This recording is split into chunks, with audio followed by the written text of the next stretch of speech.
बिस्मिल्लाहिर्रहमानिर्रहीम। खातिन हज़रात, मैं हूं अख्तर अब्बास और आप सबको मेरा मोहब्बत भरा सलाम पहुँचे। एक शरारती से सवाल से आज का आगाज़ करते हैं। मोहम्मद फुरकान ने पूछा है, क्या ज़िंदगी की हर शब-ए-ज़फ़ाफ़ हो सकती है? जो लोग नहीं जानते कि शब-ए-ज़फ़ाफ़ क्या होती है, वो यूँ समझें कि शादी के बाद जो पहली शब होती है, जिसे सुहाग रात भी कहा जा सकता है, ये सबसे खुशियों भरी रात होती है। ये सवाल कितने ही लोगों की ज़िंदगी में होता है। बहुत से लोग पूछना चाहते हैं। मुझे लगता है कि फुरकान की या तो अभी भी शादी हुई है, ये दिन उसको बहुत अच्छे लगे, और जब आपको दिन अच्छे लग रहे हों, साथ अच्छा लग रहा हो, तो आपका जी चाहता है कि उसी एहसास को, उसी साथ को, उसी लज्जत को, उसी खुशी को लंबा किया जाए। तो फिर बंदा उसी तौर पे सोचता है। बिल्कुल सोचना बजा है, पर ज़िंदगी में ऐसा होता नहीं है। याद रखिएगा, मुझे बचपन में मोतीचूर के लड्डू बहुत पसंद थे। घर में डिब्बा भर के आ जाए तो क्या आप रोज़ 4-4, 5-5 खाते जाओगे, फिर नया डिब्बा फिर खाते जाओगे, तो आपका मुंह दानों से भर जाएगा। हर दूध बहुत अच्छा होता है, पर हर दूध मिल्क शेक नहीं हो सकता। हर रोज़ हर खाना सुबह दोपहर शाम मटन नहीं हो सकता। याद रखिएगा, ज़िंदगी की सारी नेमतें लज्जत वाली, खुशी वाली, मोहब्बत वाली, ये एक दूसरे से जुड़ी हुई हैं। पर किसी एक को अगर हर वक्त फोकस कर लिया जाए, लाइक शादी क्या है? शादी क्या सिर्फ जिस्म है? दो जिस्मों का मिलाप है और मिलना है? क्या शादी सिर्फ लम्स है? क्या शादी सिर्फ दूसरे को देखना है? क्या शादी सिर्फ दूसरे को छूना है? क्या शादी सिर्फ दूसरे की फीलिंग के साथ अपनी फीलिंग को मिक्स करना है? या शादी में कुछ और भी है?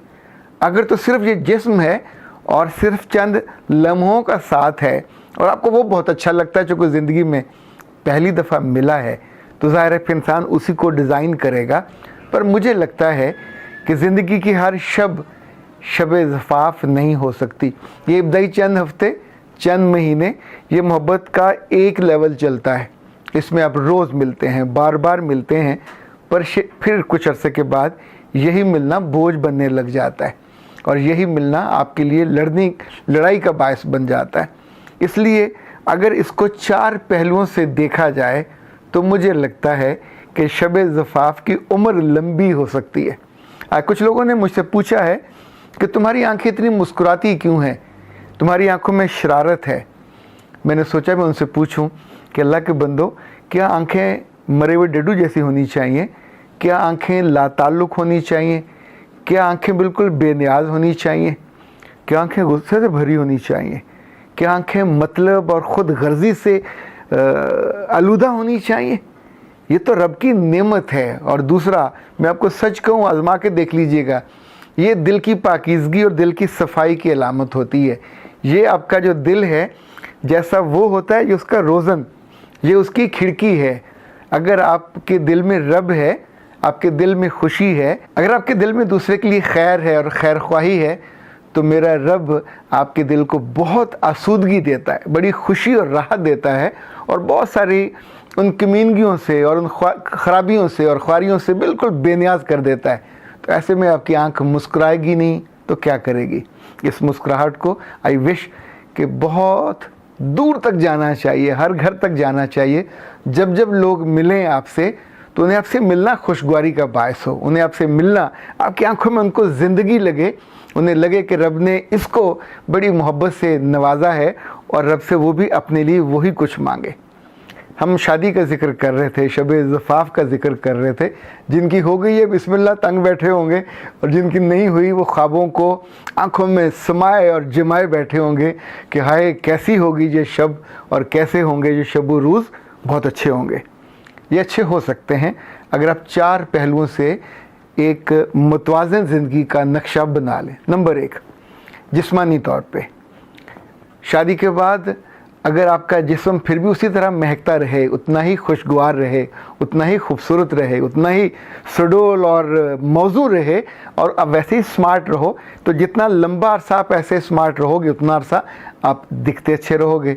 जो कपड़े आपको जहेज़ में मिलें, बरी में मिलें, सारे काबिल इस्तेमाल होंगे, आप पे ख़र्चा भी कम होगा। लेकिन नहीं, आपको पहनना ओढ़ना अच्छा लगेगा, आपके साथ बैठना आपके स्पाउस को बहुत अच्छा लगेगा। जो ही आप अपने जिस्म से बेनियाज होंगे, तो मर्द पेट छोड़ देंगे, औरतें बिल्कुल मोटी होना शुरू हो जाएंगी। और चूँकि दावतें इतनी होती हैं, खाने होते हैं मज़ेदार, काम कोई नहीं होता शुरू के दिनों में, पर ये जो पेट बढ़ता है और वज़न बढ़ता है फिर आपको ये बरसों निढाल रखता है। सो पहली बात याद रखिएगा कि अगर आपने बेध्यानी में अपने जिस्म पे फोकस न किया तो फिर ताने भी पड़ेंगे, फिर बुरी बुरी बातें भी सुननी पड़ेंगी, आप पेटू भी कहलाओगे, बेध्याने भी कहलाओगे और लालची भी कहला सकते हो। कुछ भी आप पे इल्ज़ाम लग सकता है कि पहले खाने को नहीं मिलता था, पहले ये नहीं होता था, पहले वो नहीं होता था। ये दोनों को ये सोच के चलना है कि हमने अपनी कैलोरीज़ को अगर जमा किया तो बर्न कैसे करना है, ताकि जितना लंबा अरसा आप अपने खूबसूरत और मुतवाज़न और स्मार्ट वजूद को लेके चल सको, आपकी ज़िंदगी की शब ज़फ़ाफ़ उतनी लंबी हो जाएगी। जो मर्ज़ी हो जाए, देखें शादी वाले दिन और शादी के बाद वाले दिन आप तैयार हुए थे, आप 20-30 हज़ार रुपये खर्च किया था, अब उतना खर्च ना कीजिएगा, लेकिन ब्यूटी पार्लर को भूल भी ना जाइएगा। कुछ बातें उससे सीखिएगा। आपके बाजू, आपका चेहरा, आपकी टांगें, आपका पूरा बदन खूबसूरत रहना चाहिए। ऐसे ही मर्दों का वजूद, आपके जिस्म के पास बैठने से दूसरे को हमक ना आए। आपके कपड़े नित नए और अच्छे होने चाहिए, पर इन सबसे ज़्यादा ज़रूरी है कि आपकी जिस्म का जो सबसे छोटा हिस्सा है वो ज़ुबान है, ये नरमी लिए हुए हो, ये हलावत लिए हुए हो, ये मोहब्बत लिए हुए हो, ये खैरख्वाही लिए हो, तो ज़िंदगी बहुत अच्छी और शब ज़फ़ाफ़ ज़्यादा लंबी हो जाएगी। दूसरी, अगर आपने शादी के बाद सीखना बंद कर दिया और शादी के बाद सीखा ना, जो उससे पहले की ज़िंदगी थी बहुत मज़े की थी, कोई बर्डन नहीं, कोई ज़िम्मेदारी नहीं, घर में छोटे मोटे काम कर लिए तो भी ठीक है, ना किए तो भी ठीक है, पर अब आप पे 10 निगाहें होंगी। इंडिपेंडेंट हैं आप, दोनों मियाँ बीवी हैं, तो रोज़ बाज़ार से खाना नहीं आ सकता, रोज़ आप होटलिंग पे नहीं जा सकते। हर मियाँ की एक लिमिट होती है मज़े करने की या अय्याशी करने की, फिर तो को आप ही से है। आपको खाना भी बनाना है, नहीं आता तो सीखना है। आपको घर साफ़ भी करना, चाहे आप PhD हो या MPhil हो, माई हो या ना हो, ये घर को मैनेज आप ही ने करना है, डिसिप्लिन आप ही ने मेंटेन करना है, नज़्म व ज़ब्त कपड़ों से लेकर किताबों तक सलीका आप ही ने दिखाना है, कपड़ों की तरतीब आप ही ने रखनी है, और वक्त पे सारी चीज़ें मिलना, कपड़े इस्त्री से लेके सॉक्स तक और सारी चीज़ें वक्त पे मिल जाना, ये आपके ज़ुम्मे है। जब जब मर्द घर आएगा तो वो सिर्फ़ आपके चेहरे को देखकर खुश नहीं होगा, जब उसकी कमरे में निगाह पड़ेगी और बेतरतीब होगा और बाथरूम में जाएगा और वो डर्टी होगा और किचन में जाएगा और हशर नशर होगा, तो ज़ाहिर आप अच्छे नहीं लगोगे। इसी तौर पे अगर आप घर में हुए तो वहाँ भी आपकी सास हो, आपके ससुर हों, बाकी घर वाले हों, कुछ दिन तो वो आपके लाड उठाएंगे, खिलाएंगे भी, आपके नखरे भी सहेंगे, पर देन दे वुड एक्सपेक्ट कि आप इसको हमारा घर सीखना चाहिए। तो आपको इस दौरान उनकी पसंद और नापसंद जाननी चाहिए, उस घर में क्या चलन है इसको भी जानना चाहिए। ये इंटेलेक्चुअली सीखना है, ये आपका ज़की होना है, ज़कावत है, समझदारी है, दानाई है। तो जितनी जल्दी सीख जाएंगे, तारीफ़ के पुल उधर से भी बंद जाएंगे और वहाँ आपका आना जाना शुरू हो जाएगा, वरना इब्दा के महीनों में ही आप निगाहों से गिर जाओगे और फिर शब ज़फ़ाफ़ लंबी नहीं हो सकती, क्योंकि मियाँ के कान भी भरे जाएंगे तो आके वो आपसे मोहब्बत वाली बात नहीं करेगा। तीसरा, बहुत ज़रूरी है आपके लिए ये जानना कि क्या सिर्फ शादी दो लोगों के मिलने के लिए अल्लाह ताला ने करवाई है? क्या माशरे ने सिर्फ इसलिए आपको इकट्ठा किया कि आप कुछ रातों में इकट्ठे हों, एक दूसरे के लम्स का मज़ा लें और बस खुशी से फिर सो जाएं? ऐसा नहीं है। शादी एक ज़िम्मेदारी है, शादी ज़िंदगी की एक्सटेंशन है, शादी उस ख़ानदान की भी एक्सटेंशन है। सो इसके लिए भी ज़हनन तैयार होना, आप उसमें रेजिस्ट नहीं कर सकते। You ought to give birth to a new child, जो इस ख़ानदान को आगे लेके चलेगा। जब वो बच्चा आएगा तो उसको संभालना भी आपने है, उसको पढ़ाना भी आपने है, उसकी तालीम भी आपने, तरबियत भी आपने, महल्ले वाले नहीं करेंगे। सो अगर वो अच्छा ना हुआ, उसकी तालीम अच्छी ना हुई, तरबियत अच्छी ना हुई, तो भी शब ज़फ़ाफ़ आपकी रुक जाएगी, क्योंकि सारी खूबियाँ होले होले बड़ी होती हैं, एक्सपेंड होती हैं, क्योंकि ये तवक्कुआ से जुड़ी होती हैं। इसी दौरान आपको याद रखना है कि आपकी जो ज़हानत है ये समाजी रिश्तों में काम आएगी, छोटे बड़े की तमीज़ में, करीबी रिश्तेदारों की आने पे, उनकी मेहमानदारी पे, घर में छोटे मोटे मसले पे, अपनी शिकायत को, शिकवे को रोकने पे, शिकायती ना बनने पे, फसादी ना बनने पे, چیزوں کو ضبط کرنے پہ، دھیرے دھیرے معاف کرنے پہ جتنا جلدی سیکھ جاؤ گے اتنا جلدی آپ کی زندگی کی وہ شب زفاف لمبی ہوتی جائے گی۔ اور چوتھی سب سے آخری بات، رب نے آپ کو بیاہ کے جس گھر میں بھیجا، جو آپ کے بخت میں میاں لکھا، یہ اچھا ہے یا برا ہے، اب تو آپ کا میاں ہے۔ سو آپ نے یہ بھی جاننا ہے کہ جس رب نے یہ نئی زندگی دی ہے اس نے آپ کے لیے یہ لکھا تھا تو اس پہ راضی ہو جائیں۔ اس نے آپ کے لیے لکھا تھا تو اس سے اپنے میاں کی صحت مانگیے، اپنے میاں کا ایمان مانگیے، اپنے میاں کے لیے لذت بھری زندگی اور خوشی اور مالی آسودگی مانگیے، اپنے میاں کے لیے دنیا مانگیے اور اپنے میاں کے لیے آخرت مانگیے۔ اپنی شب زفاف کا آغاز ہمیشہ نفلوں سے کیجیے، ہمیشہ دعا سے کیجیے۔ جب جب ایک دوسرے کے پاس جائیں، یہ جانور والی زندگی نہیں ہے، رب نے اور اس کے رسول نے اس کو عبادت قرار دیا ہے۔ یہ اتنی خوشی والی لذت والی زندگی آپ کی عبادت ہے۔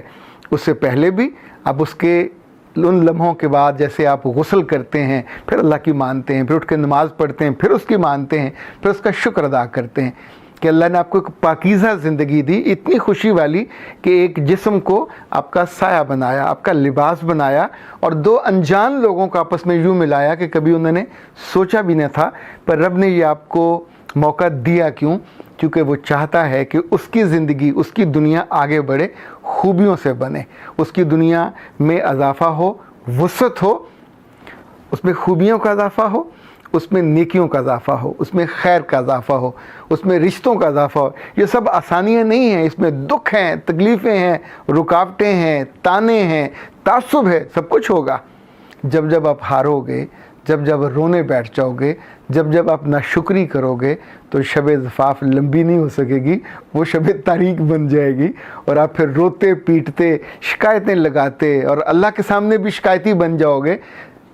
جب جب آپ اپنے آپ کو سنبھالو گے، ان چاروں باتوں کا خیال کرو گے، بلیو می، کر کے دیکھ لیجئے، ہاتھ کنگن کو آرسی کیا، زندگی آپ کے اپنے ہاتھ میں ہے، اور یہ چاروں چیزیں آپ کے اپنی مٹھی میں ہے، آپ کے فیصلے سے جڑی ہیں۔ فرقان نے تو شاید شرارت کی تھی یہ سوال کرتے ہوئے، لیکن فرقان بیٹا آپ کا بہت شکریہ، آپ نے عمدہ سوال کیا، یہ میری اور آپ سب کی زندگی سے جڑا ہے۔ ہم سب سوچتے ہیں کہ ہماری زندگی آسودگی سے بھری ہو، لذت سے بھری ہو، خوشی سے بھری ہو، تو اے پیارو سب کچھ ملے گا، پر you have to pay the price. اور پرائس خود غرضی نہیں ہے، پرائس صرف اپنے بارے میں سوچنا نہیں ہے، پرائس صرف اپنا کمرہ، اپنا بیڈ اور اپنا میاں نہیں ہے، پرائس آپ کی ذات ہے، پرائس اس کی سماج ہے، پرائس آپ کا خاندان ہے، پرائس آپ کا دین ہے، اور پرائس آپ کا رب ہے۔ اس میں سے جتنے دائروں میں لوگ آپ سے خوش ہوتے جائیں گے، آپ کے لیے دعاؤں کے لیے ان کے لب ہلتے جائیں گے، ان کے ہونٹوں پہ آپ کے لیے آسودگی کی دعا آتی جائے گی، آپ کی زندگی بھی آسان ہوتی جائے گی، اور آف کورس زندگی کے بعد کی زندگی اور بہتر بن جائے گی۔ ہاں اس میں مجھے لگتا ہے شب زفاف ہر رات ہو جائے گی، پر وہ اس کا انعام کے طور پہ ہوگی، ایکسٹینشن اپنے آپ نہیں ہوگی۔ اختر عباس کو اجازت دیجیے، السلام علیکم۔